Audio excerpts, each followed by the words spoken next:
Hi, good evening, everybody. There we go. Thank you so much. It's wonderful to see you all here. We really appreciate you coming out on a chilly evening. Glad we got this in before whatever's coming this weekend actually hits. So we really appreciate you being here. My name is Dave Reckes. I have the honor of serving as Executive Director of 3GNY, and on behalf of everyone at 3GNY, welcome. Today is our annual commemoration of International Holocaust Remembrance Day. The actual Remembrance Day happens on Tuesday, January 27th, and that date is chosen because it is the anniversary of the liberation of Auschwitz-Birkenau camp. And since 2005, that has been an international, a worldwide day for everybody, not Jewish only, not just in the United States, for everybody to pause, to reflect, to remember, to focus on education and on the need for remembering the atrocities of the Holocaust to inspire all of us to act in our lifetime today. Commemorations of International Holocaust Remembrance Day often feature testimony from survivors. This is a crucial piece to how we remember. Hearing individual stories, hearing the lived experiences of people who were subjected to the worst of humanity, and in some cases found glimmers of hope, glimmers of love, glimmers of compassion. Those stories humanize the history of the Holocaust, remind us of our responsibilities to care for one another. And when you look around today, in the news, around New York City, around our country, there are far too many echoes of history that we see, and all the more reason for us to remind ourselves and each other of our need to call other people in through stories, through humanizing, and through compassion. That is really at the critical core of the mission of 3GNY. And I know we have several folks who are new to our organization here tonight. We're really glad that you're here joining us. Welcome. 3GNY is an educational organization founded by grandchildren of Holocaust survivors. And our mission is to educate diverse audiences about the dangers of intolerance, as well as creating a supportive network for the descendants of survivors and our friends and allies through events like tonight's. Our educational program, We Do, which stands for We Educate, engages 3Gs, the third generation descendants, grandchildren of survivors, to learn how to compellingly share their family stories, and then going into school classrooms, community groups, businesses, diverse audiences, to share those family testimonies and to help ensure that as many young people and citizens as possible have a chance to encounter real stories from the Holocaust, to empathize with people whose lives were directly impacted by hate, by anti-Semitism, and the lessons that we all must carry through to today. Last year, our speakers alone reached over 27,000 students throughout New York, New Jersey, and other parts of the country as well. Each one of those an opportunity for a student or community member to hear directly about one person, one life, one family that was impacted by the Holocaust, so that they have someone to hold in their heart and in their mind when they think about that important history. Just this week, in honor of International Holocaust Remembrance Day, between this week and next week, we will be presenting 65 presentations in schools and community settings and reaching over 4,000 audience members just in these 2 weeks alone. And it's more than just the numbers that matter, right? We know that this kind of testimony works. 95% of the teachers that we work with say that their students feel inspired to stand up to hatred after hearing stories from our speakers. One student just about 2 weeks ago came up to our speaker afterwards and said, "Miss, I have to tell you, I used to make Jew jokes all the time. Now that I heard your Grandpa Oscar's story, I'm never doing that again." We know that this works, and I know there are several members of our Speakers Bureau in the audience. Would those of you who are part of our Speakers Bureau, would you raise your hand or stand just to acknowledge? It's awesome having you all here. Yeah, you can give them a hand. If you are not yet part of our Speakers Bureau but are interested, there are flyers on some of the tables, or come talk to one of those folks who had their hand up during dinner. And throughout all of this, the importance of hearing testimony directly from survivors is paramount. And so we're incredibly grateful to have Dr. Dori Katz here tonight to share with us.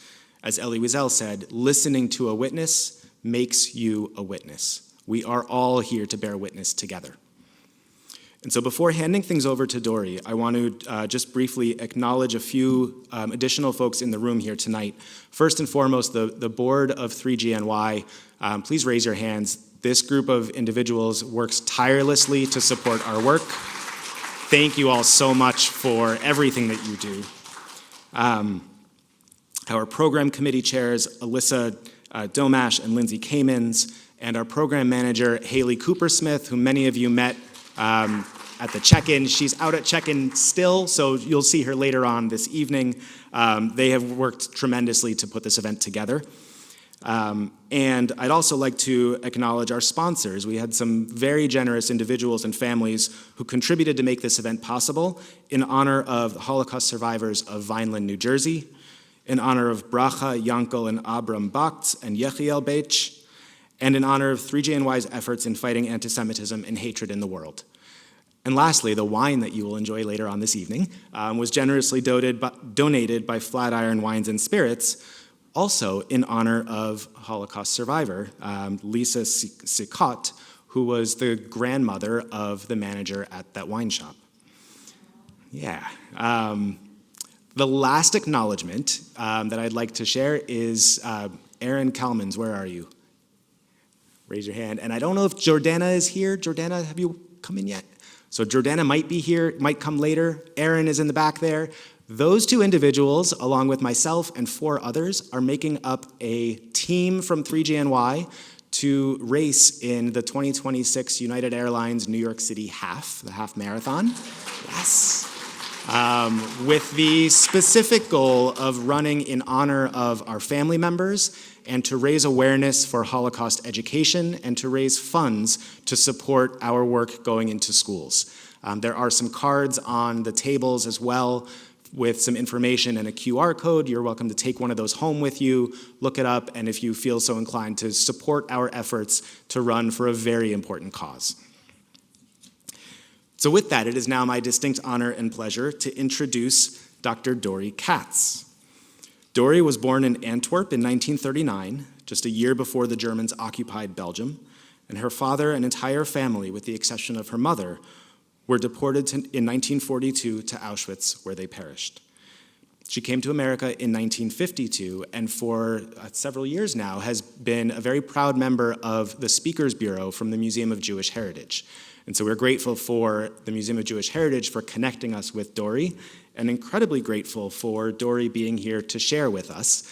After Dori shares a bit of her story, we will take just a few minutes for some questions and answers, and Dori will be here for the rest of the evening to enjoy dinner with us as well, to continue the conversation throughout the evening.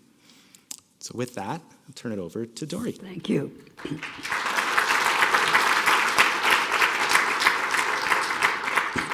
Hi, everybody. I assume you can hear me. This is a weird mic. Anyway, I'm very, very honored and pleased to be here.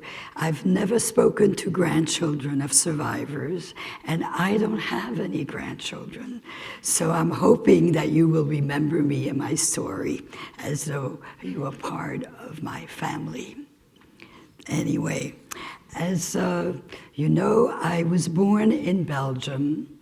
And Belgium in the 30s had about 8 million people. Today, I think it has about 12 million. And out of these 8 million, about 57,000 were Jews. Most of the Jews in Belgium were immigrants from various countries to the east. So this whole thing about immigrant has been going on forever. Although we're not talking about millions, we're just talking in Belgium about a few thousands. And anyway, many of them settled in Antwerp.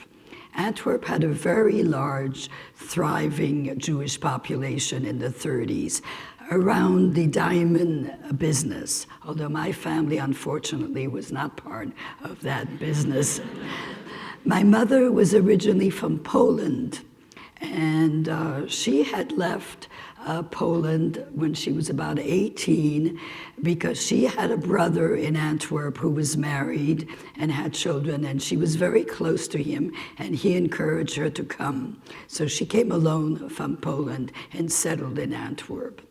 My father was originally from Czechoslovakia, and he came with his whole family. He was one of seven children, and they also settled in Antwerp. And my mother and father met and were married and had me.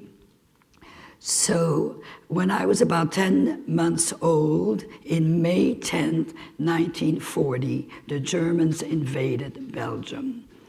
The battle didn't last very long. As I said, Belgium is a tiny little country. There was no way that the Belgian army could stand up to the German army. So the whole thing was over May 20th, 1940. And so the German settled in Belgium, May 20th, 1940, and occupied it until 1945. Now, as soon as they occupied it, as they did everywhere else, they implemented the Jewish laws, the Jewish racial laws. You probably, since you know stories from your grandparents, some of our stories may be the same as they are for everybody, every Jew who lived in German-controlled countries during the war. And yet every story is also different, individual. And so in Belgium, when the Germans took over, they began to deal with the, quote, Jewish question in the way they did in most other countries. The first step was to determine who is Jewish. Now, as you know, the Germans considered Judaism not a religion, but a race. So whether you were Jewish or not depended on the number of grandparents you had who were Jewish. In Belgium, it was 3. It may have been different slightly in different countries. So the first thing to determine who is Jewish. Now that was important because when a country occupies another country, as you know, they take over the whole country. And in the 40s, many of the organizations which ran the country were nationalized, were run by the government, which now was, of course, the German government or their collaborators. Everybody in an occupied country had to have an ID card, as they do in most countries. And you got your ID card in, of course, in the city center. And when you were Jewish and you got your ID card, on your ID card was stamped a big J for Juif, which is French for Jews, or Juden for German. And of course, the application for the card, which listed your name, your spouse name, your children, your address, and so on, were made in duplicate, and one set was turned over to the Gestapo. The German police. And so the Gestapo supposedly had a record of every single Jew living in Belgium. So the first step then was to identify who was Jewish. And as of 1942, Jews had to wear the yellow star, as you know. You had to wear it if you were 6 years old or older. So I never got to wear it, never had to wear it because I was too young. By the way, you had to buy that star. You had to buy that star. So who is Jewish, identified who's Jewish. The second step, of course, was to separate the Jews from the rest of the population, which was done several ways. Jews were no longer allowed to work in law, in medicine, in education, and so on. And of course, they were not allowed on the streets and outside after certain hours. They couldn't go to parks. They had to sit in separate cars and trains, and so on. The separation of the Jews from the rest of the population.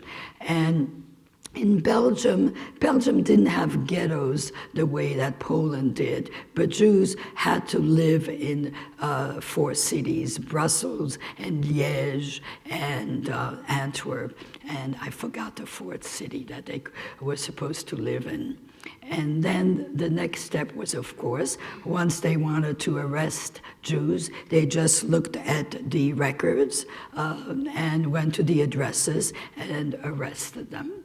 And the 4th step was, of course, extermination, which, as you know, once the Wannsee Conference, which was in January 1942, Jews had been exterminated, killed before that, but it was in the Wannsee Conference that it was decided to use Zyklon Z, the gas, which allowed the Germans to kill huge number of Jews at once. And of course, it was much easier for the Germans because they didn't have to have soldiers shoot people and that kind of reaction. So once the Wannsee Conference and the decision to use gas was accepted, every single Jew was destined sooner or later to be exterminated. So in a way, I'm very lucky to be here because I obviously was scheduled to be exterminated and was lucky enough to survive. My mother and father had a shoe store in Antwerp, Maison Finor, that was the name of the shoe store.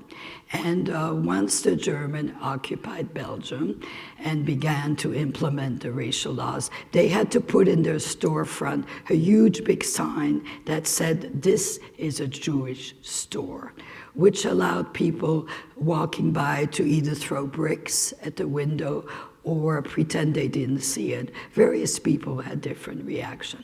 My mother had had a very tough life in Poland before she came to Belgium, so she was pretty smart.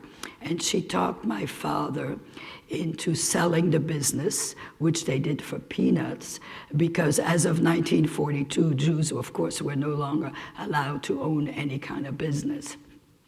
And so she talked my father into selling the business.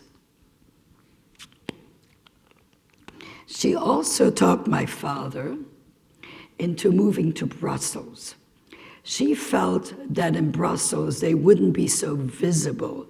As I said, Antwerp had such a large Jewish population in Jewish neighborhoods, and she really felt that in Brussels they could hide more. My father at first was very reluctant because his family was in Antwerp, but something happened. In Belgium, there was an organization called TODT, T-O-D-T. It was a business run for Germans that manufactured German equipment, German military intelligence, German arms, and so on, in the northern part of Belgium. And of course, they needed many people. They needed labor, and it was very difficult for them to have labor because most Germans, men were of course drafted in the army. So they began at first to summon Jews when they went to certain addresses, or they would send a summon for Jews to report, and they were going to be shipped to the northern Belgium and work at Toad. And so my father got a summon to show up. And so that convinced him to leave Antwerp and move to Brussels. And so my mother and father moved to Brussels. They registered, but again, because of my mother, they didn't register at the address where they were living. They were able to talk a concierge, a groundkeeper at a different address, pretending that they lived there and that they would get all their mail there. And that was the address that was actually listed on the papers when they moved from Antwerp to Brussels. It turned out, as you will see, it saved my life. Anyway, so my mother and father were living in Brussels. My father was a redhead. He had bright red hair and big blue eyes. He didn't, quote, look Jewish. And I, as a little girl, was my father's darling, and I looked just like him with light brown hair, and my eyes are green and big light eyes. And we were always together. I was always on his lap. I was his little darling. And so one day, there was a frantic knock at the door, and at the door was my father's sister-in-law of his oldest brother. And she was in a total panic. She said that her husband, his oldest brother, had been sent to this toad factory that I told you about, and that she was very worried about him, but that there was a prison guard at the toad factory that could be bribed. And if you gave him a certain amount of money, he would let a Jew escape. And she had the money, she had collected the money, and she was supposed to meet a man the next day and give him the money, and he would go to Toad and release her husband. But she was very scared to do it, because partly maybe because she was a woman. She asked my father to go in her place. And my father said, of course he would go, to save his brother whom he loved. And so the next day, my mother walked into the kitchen, and my father was putting a coat on me. And my mother said, what are you doing? And he said, I thought I would take Dori with me. I'm just going to run this errand. We're going to meet this man. I'll give him the money. And then, since the curfew still isn't in place yet, Dori and I will be able to walk a little together. We haven't been together for a long time. And my mother said, absolutely not. And why not? No, you're not taking Dori with you. Anyway, they started arguing, and I started screaming, I want to go with Daddy, I want to go with Daddy. And finally, they said, okay, my father said, I'll tell you what. I'll go and meet this person, and I'll give him the money, and then I'll come back and get you, and we will go out together. And he says, don't take your coat off, and stand by the window, and from our kitchen window, we could see the sidewalk downstairs, and you will see me. And so I guess I agreed, and I stood by the window, and sure enough, I saw my father on the sidewalk, and he pretended to fall because he was always joking. And I waved at him, and he turned the corner, and I never saw him again. The Gestapo were waiting. It was a trap. He was arrested right then and there. This was in the summer of 1942. So when he didn't come home, my mother was very worried, but she knew what had happened because it was happening. Her brother had disappeared, friends had disappeared, other people. So she didn't quite know what to do, but luckily my father wasn't registered at the address where we were, so they didn't come to get us. So it was a very, very tense time in 1942. By the way, my father's whole family, his 6 siblings, some of them were married, some of them had children, were all arrested and deported in 1942. And they were all, except he had a younger brother who was 14 years old. His name was Benjamin. He was deported with his sister who was 16. When they got off the train, the men went on one side and his sister went on the other side. He never saw her again. He survived. He survived. He was the only one of all these people who survived. And so in 1942, the deportation really accelerated all over, but especially in Belgium. Partly, I think, because of the Wannsee Conference. Partly also, by then, the Russian had lost at Stalingrad, lost the battle with the Russian. And so they sort of perhaps thought they wouldn't have time to kill everybody. So they accelerated the deportations. And it became very, very dangerous. And at the same time, the resistance began to increase, partly because by now Belgian men, not Jews, were being drafted to work at Toad or to work in factories in Germany because the Germans were so short of labor. And so once the Belgians themselves were being caught, and sent, they began to resist more, and they resisted more. And there was in Belgium a resistance company called the White Brigade, was part of a larger resistance company. And the White Brigade, their purpose was to try to save Jewish children. Because by then you couldn't leave the country anymore, everything was closed. And if you're going to survive, your only chance was to hide. And so my mother was told about the White Brigade, and she was told she should turn me over to them. And because it was too dangerous for us to be together, it would be easier to survive if we were not together, and she didn't have to worry about me. And but she didn't want to do it because she said, you know, Dori's the only one I have left. Who knows? Because you weren't supposed to know who was hiding you, where you would be hidden, how to contact the people. It all had to be done, of course, secretly and on faith. And my mother was very distrustful, and she didn't want to be separated from me. And she said, absolutely not. But one day, we were walking down the street. My mother and I were walking down the street. She was wearing the yellow star, but she had a scarf around her neck, and the scarf fell on the yellow star so that she wasn't so visible as a Jew wherever she went. But on the other hand, she was conforming to the law, and so, you know, she wouldn't get into trouble for not wearing the star. But she was walking with me down the street, and a German soldier stopped us. I, of course, don't remember that. This is a story my mother told me.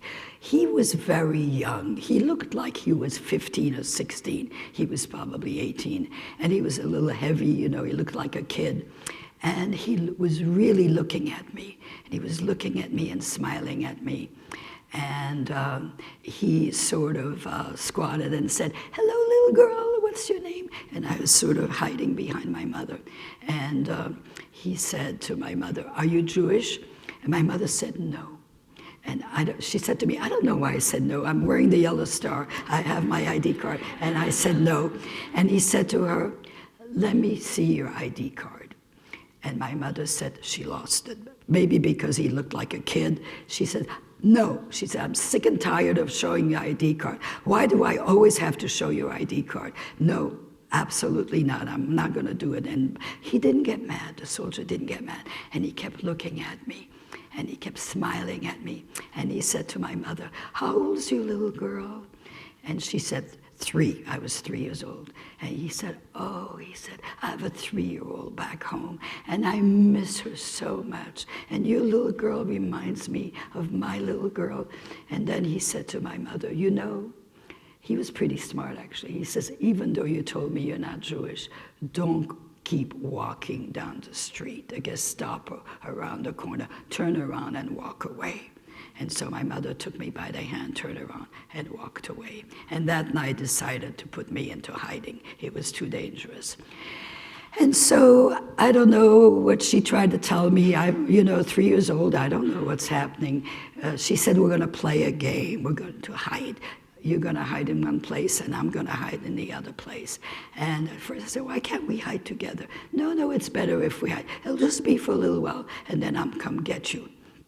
And so she was told to pack a suitcase with things for me for all season, warm and winter and summer, and to go to the Gare du Midi, a train station in Brussels, and to go to a certain platform of a train station, to a certain platform, and wait. And somebody would come up to her and say, oh, did the little girl enjoy her visit with you? And my mother was to say yes, and turn me over to this woman with my suitcase and walk away. And so that's what we did. We went and we're on this platform, and this woman came up and greeted my mother, and my mother turned me over to this woman with a suitcase. And that is the first memory I have of my life. I remember the scene, and I remember, which was the sound of my mother's heels as she ran on the platform, because she told me later, if I didn't run away, I would not have been able to do this. I would not have been able to do this.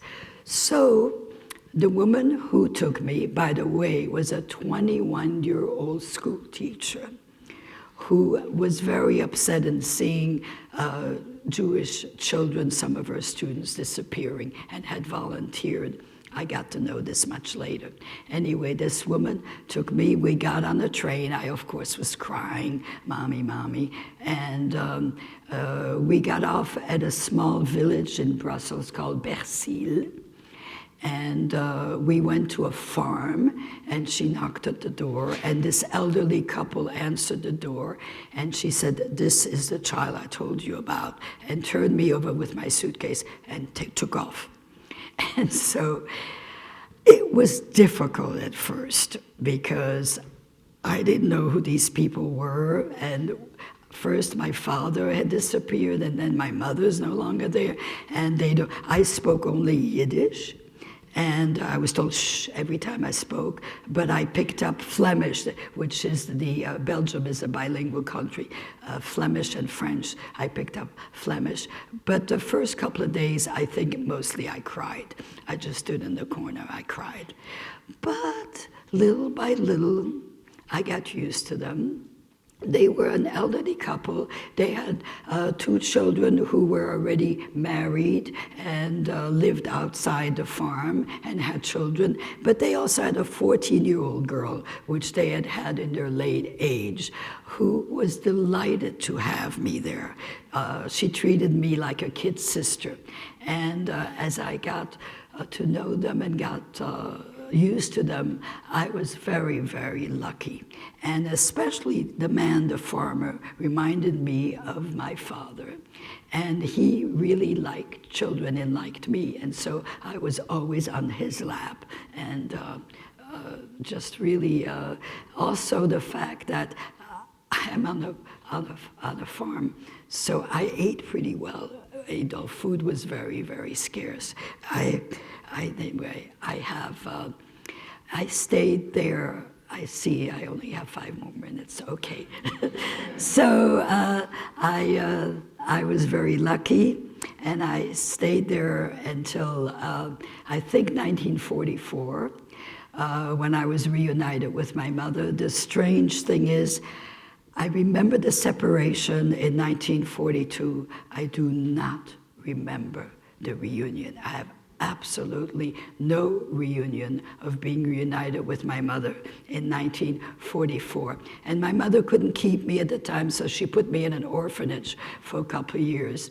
And that, for me, frankly, was the worst part of the year, to be in an orphanage after the war was over. So this is not a complete story, but it gives you a kind of idea.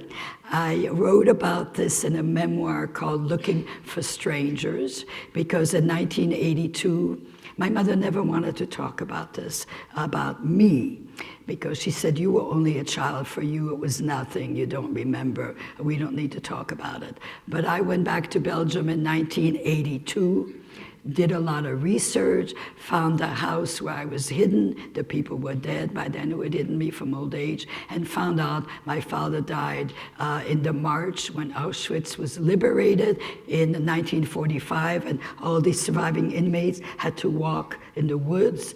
Those who couldn't were shot, or my father died along the way somewhere, probably January 15, 1945. I found all this out in Belgium when I went back in 1982, and wrote about it in a book that deals with Belgium in 1942 and 1982. And I'll be around, so I'll be glad to talk to you some more. Thank you.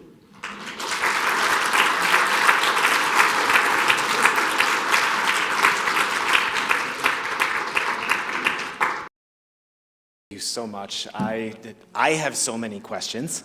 My heart was aching and hinging on every word.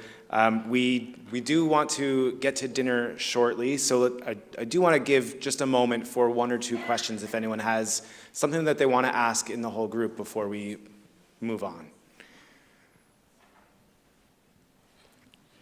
Go ahead. My mother survived thanks to counterfeit papers. One of the resistant group in Brussels, that's probably the best thing they ever did, made up false ID cards. So she got rid of her ID that said with a big J, and she stopped wearing the yellow star. And I think she did all sorts of work she could get, cleaning, waitressing, sewing, whatever. She never quite told me a lot, but that's sort of what happened. Wow, thank you. Any other questions? It's just such an amazing story, Dori, and you do it so beautifully. I can see everything the way you deliver it. It's Thank you. really moving, and I hope your book ends up in the library. Can you say the title of your book one more time? Looking for Strangers. Looking for It's the Strangers. University of Chicago Press. Great. Yes. I was just wondering how you reconnected with your uncle Benjamin. He came back to Belgium, met up with my mother, and my mother told him that she didn't know what happened to his brother, Maurice. And so Benjamin, said he was going to go back and try to find out.